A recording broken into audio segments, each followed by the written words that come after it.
warahmatullahi wabarakatuh.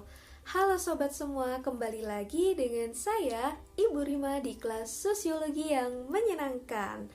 Nah, sebelum kita masuk pembelajaran hari ini, saya mau tanya dulu nih, gimana kabar kalian semua? Alhamdulillahirobbilalamin, baik semua ya, semangat dan ceria. Kira-kira udah siap belum sih menerima pembelajaran hari ini? Siap banget ya dan sangat semangat. Terima kasih. Tepuk tangan dong buat kita semua. Nah, pada pertemuan kali ini kita akan belajar materi yang baru loh. Kira-kira ada yang bisa nebak nggak kita akan belajar materi apa? Belum pada tahu? Nah, pas banget. Yuk simak video pembelajaran hari ini ya. Jangan sampai ketinggalan.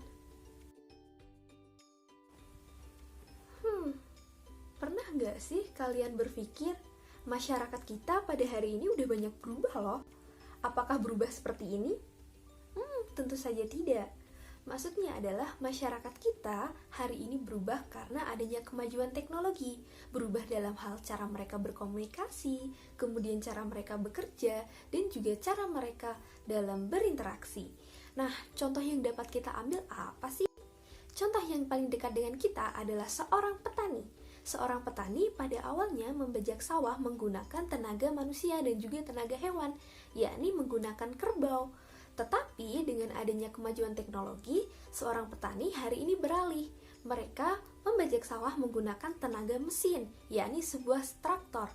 Nah, contoh ini merupakan salah satu bentuk kemajuan teknologi yang mengubah bagaimana cara masyarakat dalam bekerja. Kira-kira kalian udah punya pandangan belum nih? Kita akan belajar apa sih hari ini? Nah, untuk lebih jelasnya, kita simak KD berikut ini dulu ya.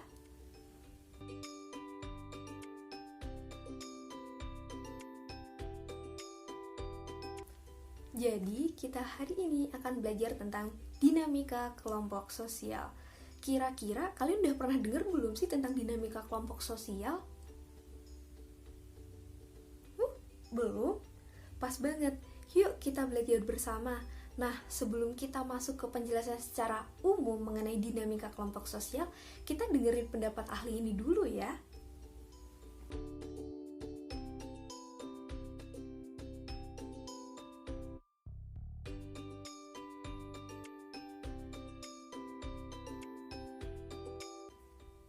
Nah, itu tadi ya penjelasan tentang dinamika kelompok sosial menurut beberapa ahli kita. Nah, selanjutnya adalah kita simpulkan bersama yuk, apa itu dinamika kelompok sosial?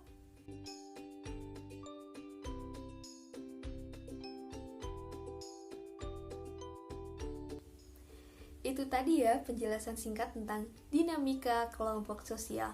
Selanjutnya kita akan belajar kira-kira apakah dinamika kelompok sosial itu muncul dengan sendirinya ya?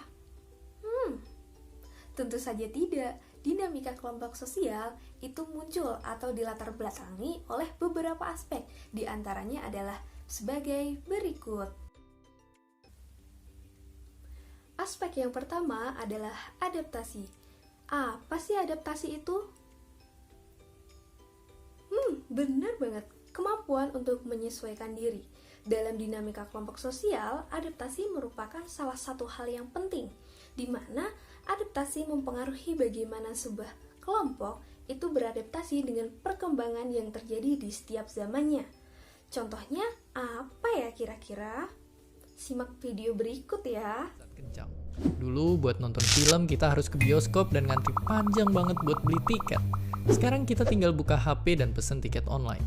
Bahkan udah ada ribuan film siap ditonton lewat sentuhan tangan. Untuk belanja dan bertransaksi kita nggak perlu lagi ke bank buat ngambil uang. Di zaman dulu pun bank itu pakai sistem barter alias nggak segampang transaksi di hari ini. Sekarang ini ibaratnya bank pun udah masuk ke HP kita. Dan karena smartphone udah bisa ngelakuin apa aja, banyak juga orang yang punya lebih dari satu. Itu tadi merupakan contoh dari adaptasi dalam kelompok masyarakat kita ya. Selanjutnya, kita akan menuju aspek yang kedua, yakni konflik dalam anggota kelompok. Nah, Konflik yang terjadi dalam antar anggota kelompok ini merupakan salah satu aspek yang menyebabkan terjadinya sebuah dinamika kelompok dalam sosial.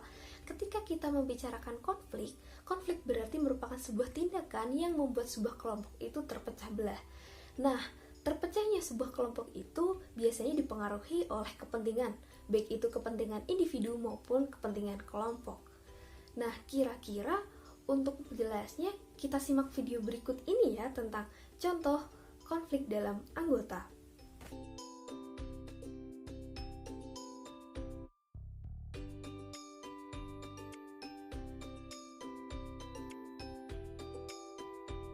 Nah, itu tadi ya contoh dari konflik antar anggota dalam sebuah kelompok. Nah, ternyata sebuah konflik itu sangat menyeramkan sekali ya, bisa memecah belah sebuah kelompok.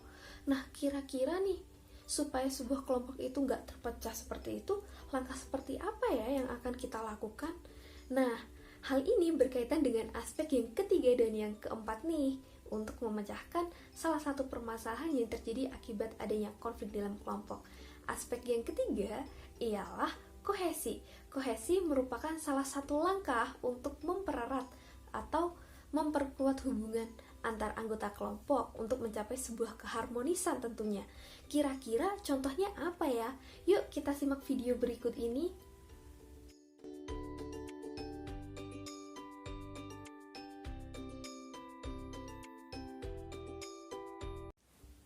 Nah, itu tadi ya contoh tentang sebuah kohesi. Jadi sebuah kohesi itu merupakan sebuah langkah untuk menciptakan keharmonisan dalam sebuah kelompok sosial, entah itu untuk mempererat atau mungkin untuk meredam sebuah konflik yang terjadi. Selanjutnya kita akan masuk ke aspek yang keempat, yakni pemecah masalah. Nah, ketika terjadi sebuah permasalahan dalam kelompok, perlu adanya pemecahan masalah. Nah, langkah-langkah untuk memecahkan sebuah masalah itu seperti apa sih? Yuk kita simak video berikut ini. Setiap konflik selalu ada 9 pilihan sikap. 1. Menghindar. Kelompok ini terbagi kepada 3 sikap. A. Melarikan diri. Setiap diskusi mereka ngilang, gak mau ambil pusing. B. Menyalahkan atau melempar tanggung jawab.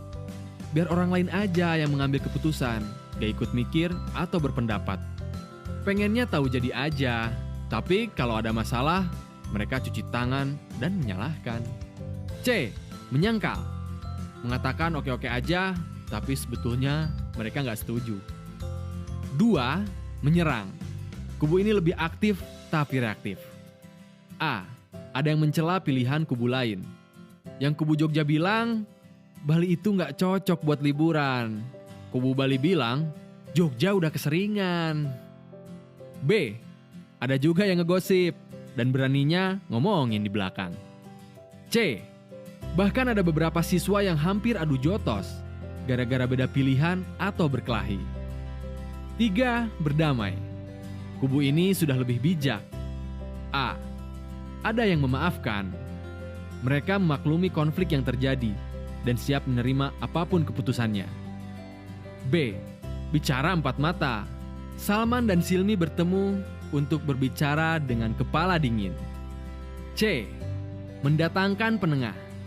Karena dengan bicara empat mata belum berhasil, akhirnya Salman dan Silmi mengundang guru untuk menengahi.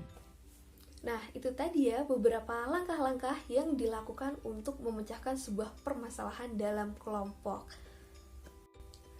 Nah, untuk belajar lebih banyak lagi tentang fungsi, tujuan, ciri-ciri, dan contoh-contoh dari dinamika kelompok sosial dalam masyarakat kita akan kita bahas di pertemuan selanjutnya ya. Jadi, jangan pernah ketinggalan. Akhirnya, kita udah selesai ya belajar tentang konsep dasar dinamika kelompok sosial pada pertemuan ini. Semoga ilmu yang kita pelajari hari ini membawa manfaat untuk diri kita dan juga orang yang lain. Tetap semangat, dan jangan pantang menyerah untuk terus belajar tentang ilmu pengetahuan. Sampai jumpa di pertemuan selanjutnya. Wassalamualaikum warahmatullahi wabarakatuh.